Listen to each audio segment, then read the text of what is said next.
Bueno, continuando el video de la clase anterior, habíamos tratado lo que era las necesidades que son de carácter colectivo o necesidades públicas, la forma en que el Estado se abastece de un ingreso pecunio para poder prestar servicios y ser equitativo a la hora de la distribución de esos servicios, las distintas posturas en cuanto a la intervención o no del Estado, las falencias que existieron durante distintos periodos del sector económico, ya sea nacional o mundial, y ahora vamos a ver cuál es el régimen financiero y contable del sector público, cuál es el marco legal, cuál es la estructura, los organismos y los procesos de la administración estatal.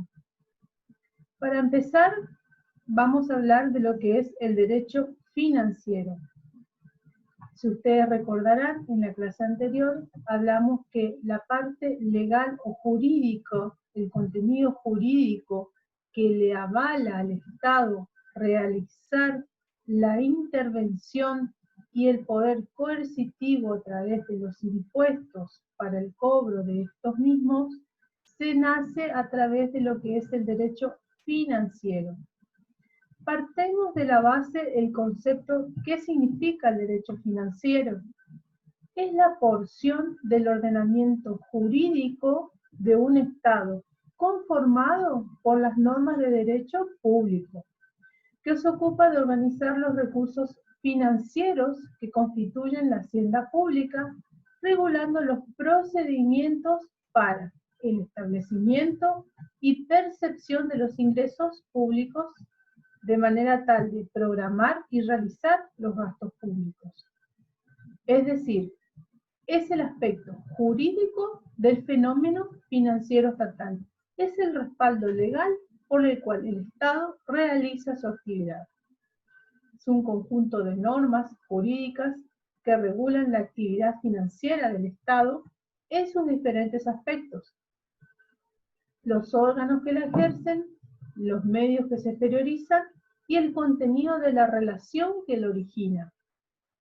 Al derecho financiero le importa el conjunto de normas que regulan las obligaciones económicas, que determina una alteración en la composición de la hacienda pública.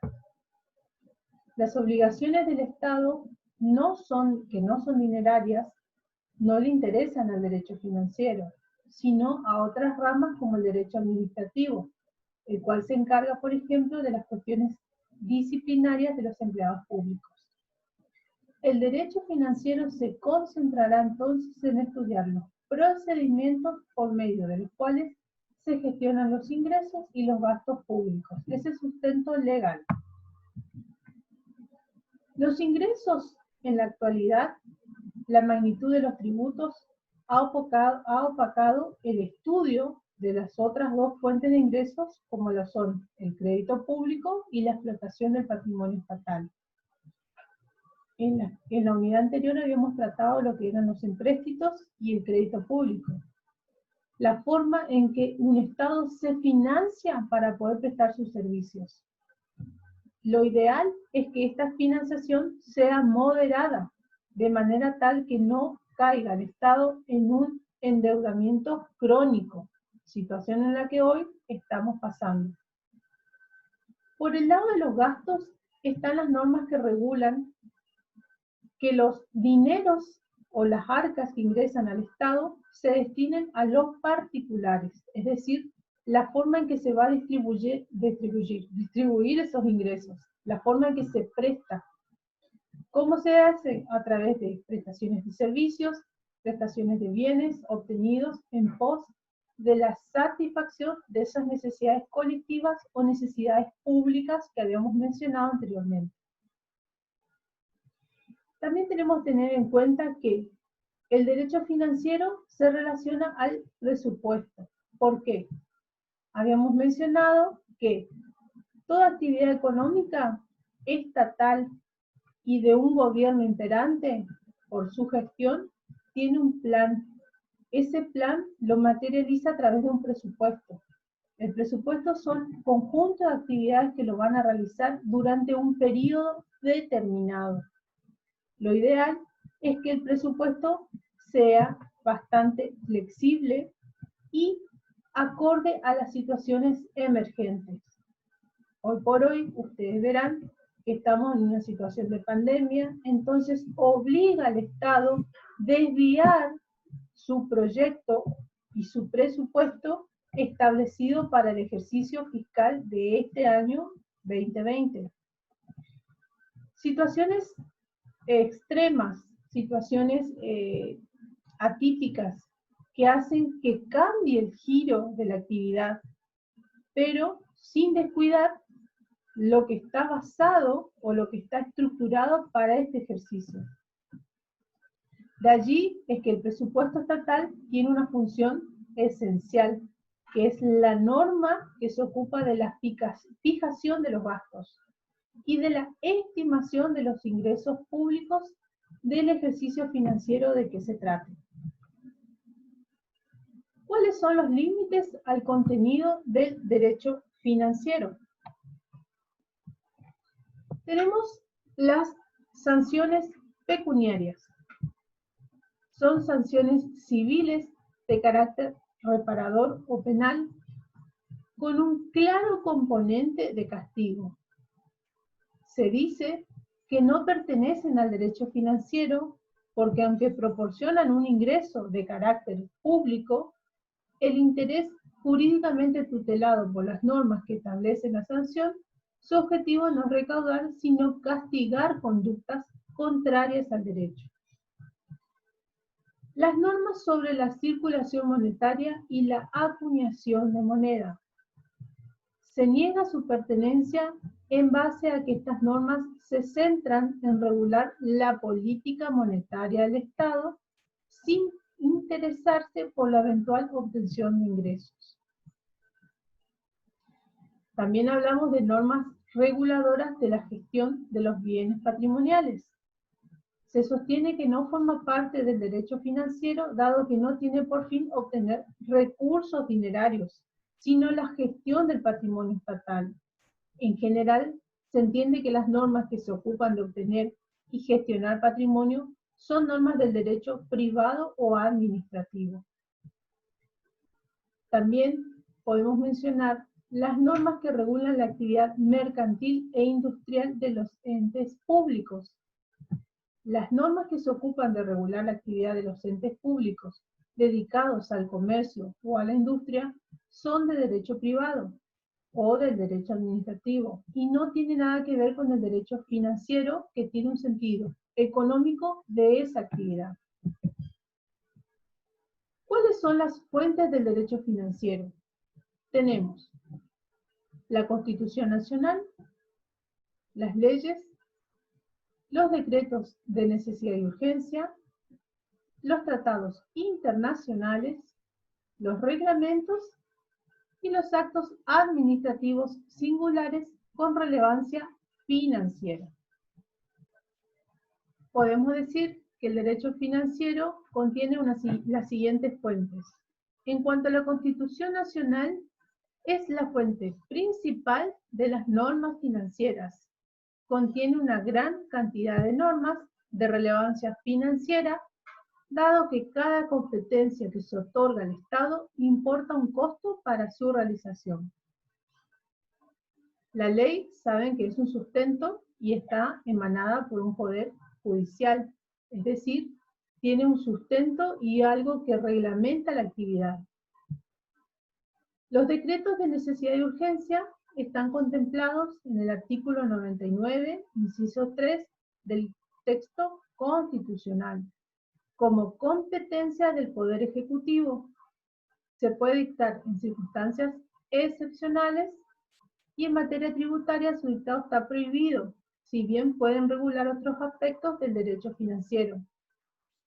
Los tratados internacionales que tienen jerarquía constitucional y son contemplados como elemento de prueba o sustento para la implementación de carácter interno o estatal.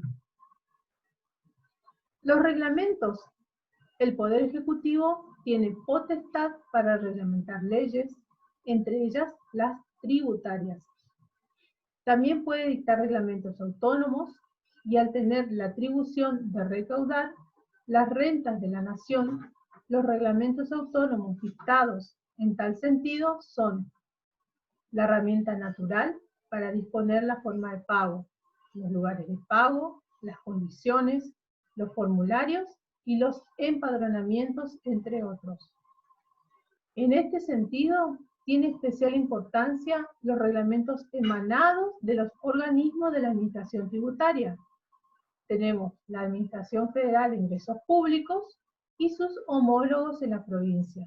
Trataremos acá en Resistencia lo que es ATP o la Administración Tributaria Provincial.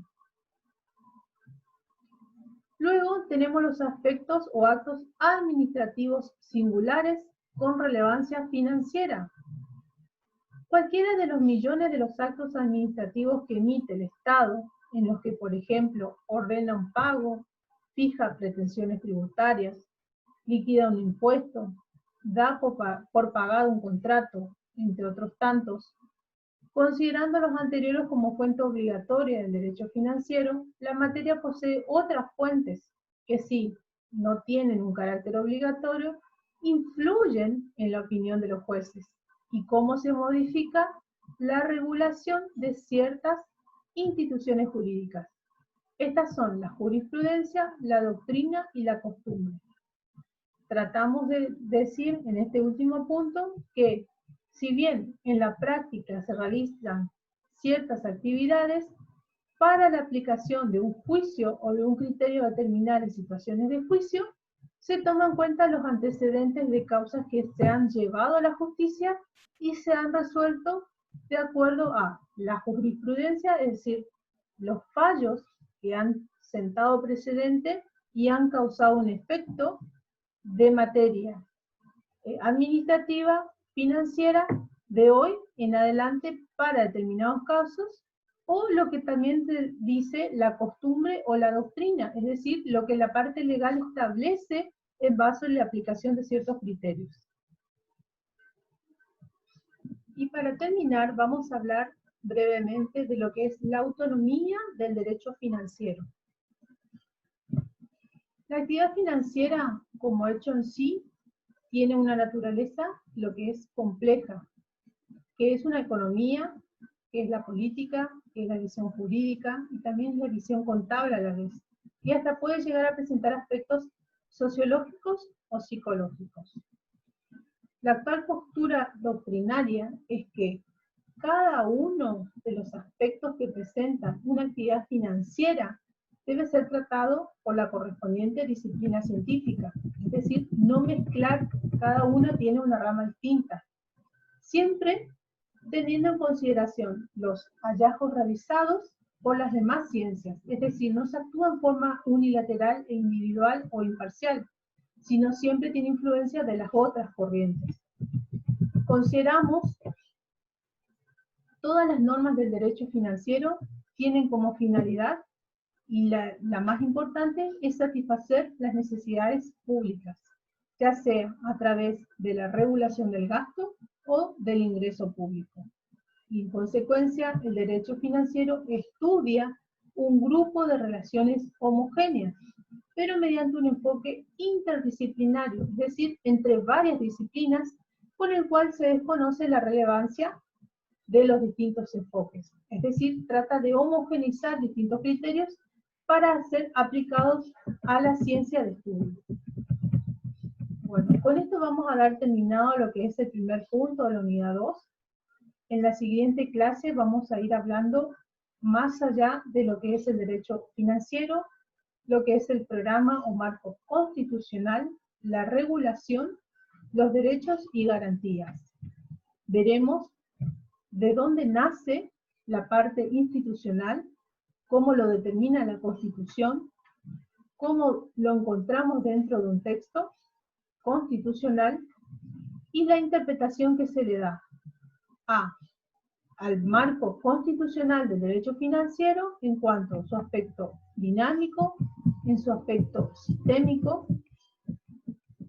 También vamos a tratar lo que es la función ingresos-gastos, el ordenamiento jurídico de cómo un proceso de interdependencia entre ingresos y gastos para realizar la actividad social que tiene el Estado, que es satisfacer esas necesidades colectivas, sino también establecer los límites, saber cuáles son los límites constitucionales al que el gasto público se enfrenta, la presión fiscal, cuál es la esfera política, cómo se van a ver los distintos sistemas, los distintos sectores de educación, salud, seguridad, para tratar de satisfacer a través de la presión fiscal.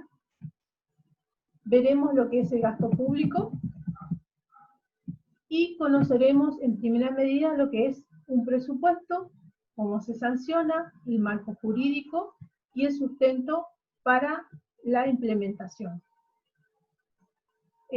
Otra cosa más, les voy a mandar el Power solamente de este primer punto y el material de estudio los voy a dar en la clase que viene recién porque es bastante extenso y solamente quiero que vayan viendo los conceptos principales. Muchas gracias.